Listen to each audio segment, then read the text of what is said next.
नमस्कार, मी सागर.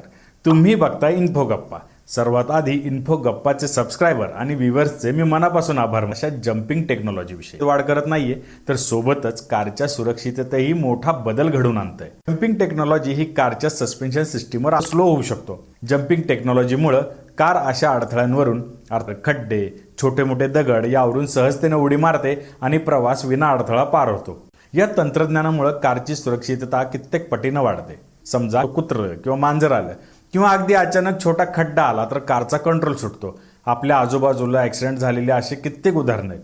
पण अशा अडथळ्यांवरून उडी मारता येणं शक्य असल्यानं अपघात होणं टळू शकतं.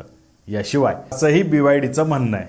BYD ही कंपनी प्रामुख्याने इलेक्ट्रिक कारची कारेच वाढेल. लवकरच अशी उडती कार किंवा उड्या मारणारी कार तुमच्या माझ्या पार्किंगला उभी राहील. पण आपल्या देशात जिथं मोजके हायवे सोडले, असा प्रश्न पडावा, अशा ठिकाणी, अशा परिस्थितीत